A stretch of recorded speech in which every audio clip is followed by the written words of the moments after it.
네, 반갑습니다. 오늘은 절기상으로 고구입니다. 3월 초하루 치고는 상당히 늦었지요. 변덕스러워서 날씨가 하루 날씨도 예측하기가 어렵다고 하는 겁니다. 며칠간 날씨가 흐리더니 오늘 보필해 보라고 이렇게 맑아서 고맙습니다. 오늘은 3월 3진날 용왕 기도가 있기 때문에 용왕에 대해서 말씀을 드리고자 합니다. 우선 풍조미날라 천하태평 법륜전 용왕님 전에 우리가 농사가 풍년 들고 비바람이 순조로워서 농사 풍년 들고 마음 백성이 편안하도록 그렇게 행복하게 해 주십사 하고 용왕님 전에 깨끗한 소지 올리면서 기도불공 올리는 그런 날입니다. 예부터 하늘과 땅 바다에 용왕이 계신다고 믿었기에 그 믿음에 따라서 우리가 숭상하면서 가문과 가피를 받아왔고 특히 바닷가 어민들 한테는 지금 용왕제가 하나의 축제로 승화돼 가지고 성황리에 이렇게 거행을 합니다. 용왕청 의례하면 용왕님은 비밀스러운 부처님의 방편 도장을 지니고 무량무변의 권속들과 함께 중생들을 이익으로 이끄시는 용왕님께 기회하며 청합니다. 향화청을 합니다. 제가 향화청을 한번 읽어보겠습니다. 시우 행운 사지대주 오하 수출 구천두 도생일념 기무념 백곡일이 해중수로다나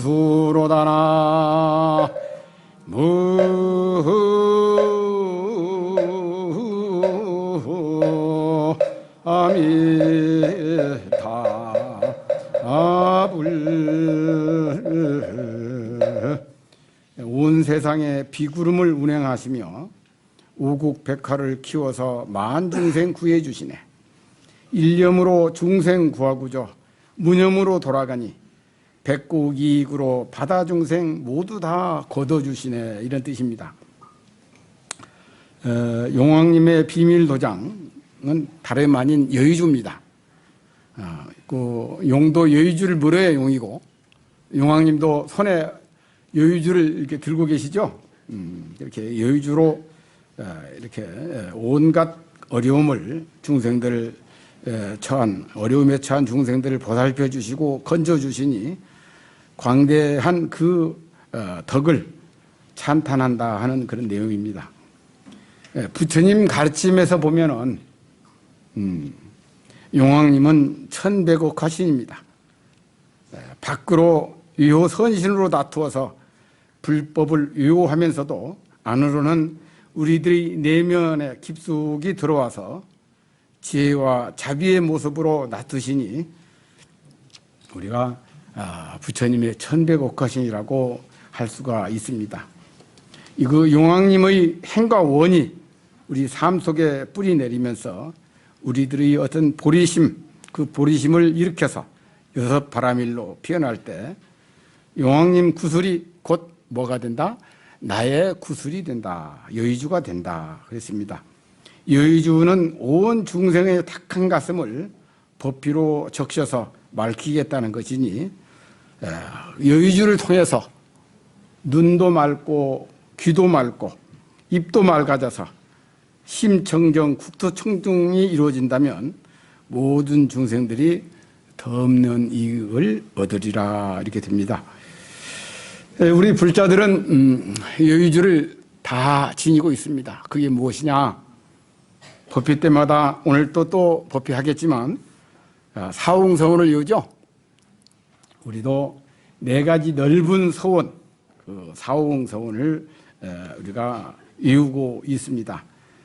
중생이 끝이 없지만 모두 건지겠습니다 하고 이루죠. 또 번뇌가 끝이 없지만 모두 다 끊겠습니다. 이렇게 큰 발언 네 가지를 서원합니다. 중생이 무엇이고 무엇이 또 번뇌기에 이렇게 끝이 없다 하면서 우리는 그걸 다 건지겠다고 얘기하는지, 허망한 이 육군 몸을 자기로 여겨서 애지중지하는 것을 우리가 중생이라고 하고, 일으킨 망상을 자기 마음이라고 집착하는 것을 우리가 어리석다 그러는 겁니다. 아까 우리 마하야나 합창단 노래 풍경 소리 들으셨죠? 예전에 스님들은 법상에 올라와서 풍경 소리가 땡그렁 울리면 오늘 법회는 다 마쳤다 그럽니다. 이 법문이라고 하는 것이 결국은 존재에 대한 얘기입니다. 어떤 것이 진실로 존재하는 것인가? 근데 우리는 어떤 존재가 있다고 생각합니다. 근데 저 풍경 소리를 잡을 수가 있나요? 또 강물이 흘러가는데 그 흘러를 잡아놓을 수가 있나요? 그래서 절 들어가는 입구에 침유교다 이렇게 다리 이름을 침유교라고 해놨습니다. 잠길 침자, 흐를 유자. 근데 거기서는 그 침유라는 말은 흐르는 물을 베고 잔다 그런 뜻입니다. 흐르는 물을 베고 잔다는 걸 한번 생각을 해보십시오. 재미있는 발상이죠. 잠을 잔다고 해서 멈추는 건 없다는 얘기입니다. 멈추는 건 아무것도 없습니다. 그런데 우리는 끊임없이 뭔가를 붙들고 있습니다. 그래서 잠자는 동안에도 붙들지 말라 그런 얘기입니다. 멈추지 말라. 그래서 흐르는 물을 베고 잔다. 이 세상에 영원한 것은 하나도 없습니다. 그러나 모든 것은 또 영원합니다. 영원한 것이 없다는 것은 물질적 우들은 육체적 어떤 한계성을 가지고 부정하는 것입니다. 그러나 우리 물질의 본성인 정신적인 면에서 보면 영원한 것은 무한 가능성을 가지게 합니다. 긍정하게 합니다. 영원성을 믿을 수 없다는 것은 중생의 고집 때문이고, 영원성을 확신하는 것은 그런 무상무화의 열반의 가능성 때문입니다. 존재란 늘 화두입니다. 허망한 몸을 자기로 삼고 망상을 마음으로 고집하니 중생입니다. 요즘 양자역학 측면에서도 존재는 없다고 얘기합니다. 그럼 이렇게 존재하는데 왜 없다고? 풍경 소리가 있지요. 그러나 그건 흘러가죠. 흘러가는 거기 때문에 잡을 수 없는 것은 비춰진 것이지, 물속에 비친 달을 우리가 건질 수 없는 것처럼 그걸 있다고 생각하면 우리는 그걸 착각하는 겁니다. 세상에 단 하나의 사물은 성립하지 않습니다. 왜? 연기적 존재이니까. 그래서 반드시 관계가 있어야만 존재합니다. 그래서 존재가 존재라고 하지 않고 관계라고 얘기합니다. 그런데 독자로서 존재하는 것이 있습니다. 바로 인간의 자아라고 하는 겁니다. 이 착각입니다. 나는 있다라고 하는 이 착각. 자아의 존재는 자기 환상이라고 그랬습니다. 유일한 실체는 오직 뭐다? 관계뿐입니다. 이 관계 또한 끊임없이 가만히 있지 않습니다. 흘러갑니다. 변화하는 그것을, 관계와 변화하는 것을 우리가 사건이라고 부른답니다. 어떤 이미지적 개념으로 볼 때는 어떤 상태를 말하는 겁니다. 사건은 상태를 얘기하는 것이지 존재가 아닙니다. 이미지적 상태를 우리가 육군과 육경, 안이비설 신의 그러죠? 육군과 육경이 만나는 12처. 그래서 존재가 뭐냐, 아까 그 소리가 뭐냐, 들었을 때 무명행식, 명색, 유깁, 촉수의, 치유, 생로병사 이렇게 12연기를 얘기하고 12연기를 역순으로 이렇게 생로병사 이를 거꾸로 내려오고 그리고 유가 있다. 그리고 거기 집착하는 치가 있다. 취하는 치가 있다. 치는 애가 있다. 그렇게 해서 쭉쭉 거꾸로 내려오면 그걸 뭐라고 하냐? 한 물건도 없다. 이렇게 얘기합니다. 그래서 존재라는 것을 12연기로 이렇게 설명을 합니다. 그 존재가 육군과 육경, 그러니까 육군을 우리가 육입이라고 이렇게 얘기합니다. 들어온다. 왜? 경계를 받아들이니까 육입 이렇게 얘기합니다. 육군도 허망한 것인데 육경은 더 거기 육군에 비춰진 거니까 더 허망한 거죠. 환과 환이 만나는 겁니다. 그래서 우리가 그 사실을 알 때 마음이 고요해지고 가라앉으면 편안해지면 있다라고 하는 자체를 고집하지 않게 됩니다. 고집하지 않는 삶을 열반의 삶이라고 이렇게 얘기합니다. 고정된 건 어떤 것도 없다. 육군과 육경 그것이 만나서 육식이라는 것을 환을 만들어내니 환과 환의 관계를 고집하는 것을 중생이라고 얘기합니다. 지금 여기 흐르고 있는 변하는 그런 순간, 그러니까 지금 여기 상태만이 존재하는 겁니다. 그걸 존재라고 얘기하지 않고 관계라고 얘기한다. 관계라고 그것을 갖다가 사건이라고 부르고 사건은 하나의 이미지 있다. 그 우리가 지나가 버린 것을 기억하고 있는 기억을 갖다가 우리가 착각이라고 얘기하는 것입니다. 이렇게 우리가 고집할 것이 아무것도 없으니 이것을 우리가 편안한 마음이라고 부르는 겁니다.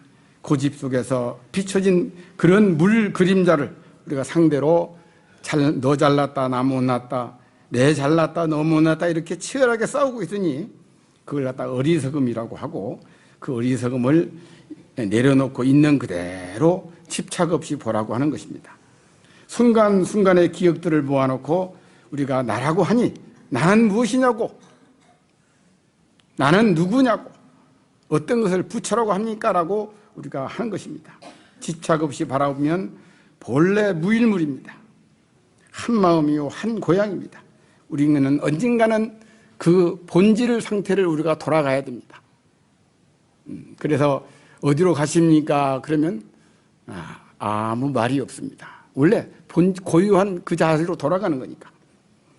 그래서 영원한 우리가 그 열반을 우리가 찾아서 사무치고 사무칠 때 텅 비고 빛나는 신령한 암, 육군 육경에서 일어나는 그런 암이 아니라 텅 비어서 육군과 육경이 사라진 그 자리, 그 신령한 암이라고 이렇게 얘기합니다. 청정한 부처님 마음, 정멸보궁이라고 얘기합니다. 그래서 이 정멸보궁을 우리가 용궁이라고 해서 화엄경 용수보살님께서도 용궁에서 화엄경을 얻어오셨다 그러고 금강산매경도 원효스님은 용궁에서 설화가 삼국유사에도 나옵니다. 금강산매경도 용궁에서 우리가 모셔와서 원효스님이 소를 지었다 이렇게 나옵니다. 그래서 오늘 이렇게 3월 삼진에 대해서 본문을 하는 것은 그 용궁이라는 것이 우리들의 본래 마음이다 하는 그런 걸 얘기하는 겁니다. 용궁의 정멸의 여의주란 것은 깨달음입니다. 본래 아무것도 무일물이구나 하는 걸 깨달음. 우리들이 본래 지닌 자성, 이 여의주를 찾아서 일체 중생을 건지겠다라고 하는 것이 우리들이 지닌 사홍서원이요 여의주입니다. 법회 때마다 이렇게 두 손 모아서 사홍서원을 외우는 것도 사홍서원 속에 자비와 지혜가 들어있기 때문에 한없는 중생을 건지겠습니다. 한없는 번뇌를 끊겠습니다. 한없는 법문을 다 배우겠습니다. 한없는 불도를 다 이루겠습니다. 나 자신은 물론 모든 중생들 번뇌 없는 삶, 그것이 수행이요 완전한 그 기도의 완성으로 나아가는 깨달음입니다. 그래서 우리가 기도는 뭘 바라고 구하는 게 아니라 뭐 오체불만족인가 뭐 그런 일본의 책도 있었죠. 영국의 호킹 박사 이런 분들이 참 사족을 다 못 쓰지만은 늘 기도하는 마음이 무슨 마음이냐, 뭐라고 그럽니까? 감사합니다. 감사가 여유입니다. 용왕님이 가지고 온 손에 쥐고 있는 여의주가 감사 덩어리입니다. 감사한다는 것은 뭘 의미하냐? 현재 지금 주어진 땡그렁하고 풍경 소리가 들리는 그 순간, 그것이 현존입니다. 이 존재를 깨닫는 것이 여의주입니다. 존재의 실상을 알아야 됩니다. 그래서 그렇게 실상을 알게 되면 지금 내 몸뚱어리 그대로, 한 손이 없으면 없는 대로, 한 발이 없으면 없는 그대로 천백억화신입니다. 부처님입니다. 앞에 눈에 보이는 모든 존재가, 들리는 모든 소리가 관음이고 보이는 모든 것이 천백억화신이란 얘기입니다. 하나도 구할 게 없고 모자란 것도 없고 남는 것도 없다는 겁니다. 근데 우리는 구하는 순간 부족한 게 너무 많고 바라는 순간 서운한 게 너무 많아지는 겁니다.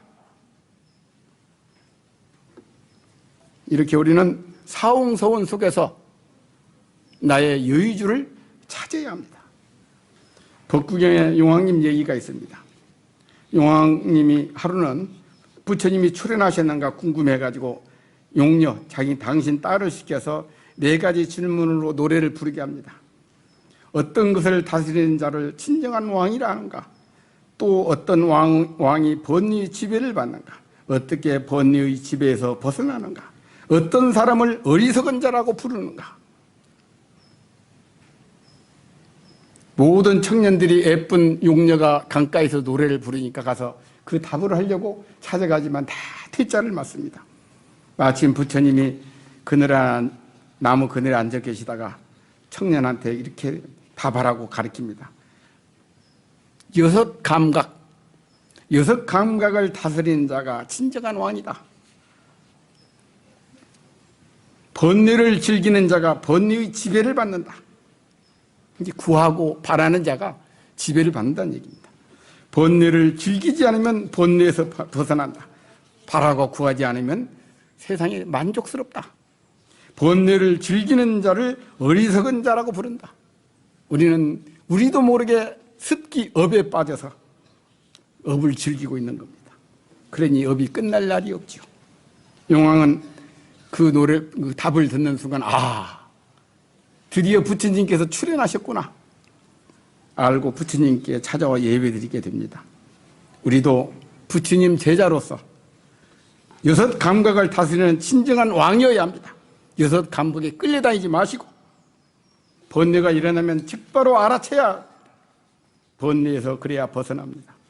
번뇌의 습기에 흠뻑 빠져서 즐기지 않기에 어리석음을 일으켜서는 안 됩니다. 그래서 우리가 이 법궁에 나와 있는 용왕님 얘기고 거기다 한마디 더 붙여서 심청이 얘기를 좀 할 수가 없습니다. 심청 그러면 우리가 잠길 침자인데 성씨로는 그걸 심이라고 있습니다. 그래서 심청이라는 맑을 정자죠. 마음이 맑은 이것을 심청이라고 부릅니다. 그건 도를 구하는 그런 얘기입니다. 심청은 신봉사와 심청은 황주 도화동 사람이다. 이렇게 도화동이라는 게 뭡니까? 무릉도원을 도화동이라고 합니다. 무릉도원 사람으로 심학규는 벼슬과 혁혁한 문별의 집안이다. 벼슬과 혁혁한 문벌이 있는 집은 눈이 멀게 되어 있습니다. 욕심이 많게 되어 있습니다. 욕심은 욕심을 부릅니다. 많이 가진 자가 더 많은 욕심을 가집니다. 이렇게 그래서 20세에 눈을 멀고 가세가 기울어서 늦은 나이에 장가도 못 가고 있다가 각시 부인의 의탁에서 살면서 늦은 나이에 불보살님 길몽을 꿈꾸고 태어난 아기가 심청입니다. 이렇게 낳은 지 7일 만에 죽고 눈먼 아버지가 헌신적 사랑 속에 심청이는 이렇게 우리가 성장을 합니다. 그러다가 겨울물에 빠져서 여기서 또 나오는 이름이 몽은사입니다. 꿈몽자 구름문자. 우리 꿈 같고 구름 잡는 얘기를 하는 사람. 야, 이런 여기 말에 혹해가지고 고양이 300색을 눈 뜬다는 말에 그 화주책에다 적고 말지요. 이 사실을 안 심청이는 깜짝 놀랍니다. 놀래가지고 15세 처녀를 구한다는 그런 상인들의 말을 듣고 내가 우리 아버지를 구하기 위해서 그 몸을 팔게 됩니다. 그래서 인당수, 인당이라고 하는 것이 우리 미간, 여기를 인당이라고 하죠. 여기 제3의 눈, 우리의 깊은 마음입니다. 또 다른 세상, 인당수에 몸을 던집니다. 그래가지고 연꽃으로 환생을 하고 거기서 연꽃에서 다시 또 황궁에 바치게 되니 그 황궁의 연못에서 연꽃이 사람으로 바뀌어서 결국에는 황후가 되는 그런 얘기입니다. 그래서 맹인잔치를 베풀게 되고 맹인잔치에 찾아온 모든 사람들이 결국에는 눈을 뜨게 되는 그런 얘기를 이렇게 하는 것입니다. 우리가 인당수에다 몸을 던지는 순간 그 거친 파도가 고요해진다 그럽니다. 우리도 이 내 욕심이라는 것이 거친 파도입니다. 욕심을 내려놓는 순간 고요해진다는 그런 얘기입니다. 그래서 나와 바다가 둘이 아닌 겁니다. 그래서 여기서 동전 500원짜리를 숫자가 나오는 걸 돌리면 수억 광년 떨어진 안드로메다 별에서도 동시에 같이 숫자가 돌아간다는 겁니다. 우주는 한 덩어리라는 얘기입니다. 시간과 공간도 없다는 얘기입니다. 지금 양자 물리학이 그렇게 얘기를 하고 있습니다. 그렇게 우리는 황벽 스님은 그래서 내려놓을 줄 아는 것을 깨달았다 하고 버릴 줄 아는 것을 수행이라 한다 그랬습니다. 내려놓을 줄 알고 버릴 줄 아는 것, 그게 오늘 노래에 부른 풍경소리입니다. 풍경소리를 들을 줄 알면 바로 내려놓을 줄 알고 버릴 줄 알아야 됩니다. 오늘 우리가 용왕 기도를 하는 것은 용왕님의 자비 원력과 심청에 온몸을 던지는 헌신적 자리리타의 사랑, 바람일 행을 우리 삶 속에서 드러내고 실천하는 그것이 우리들의 가피요. 바라고 구하는 법 없이 무견히 내 마음 닦아내는 것, 그것이 여의 보주라는 것을 우리가 느끼고 깨달아야 합니다.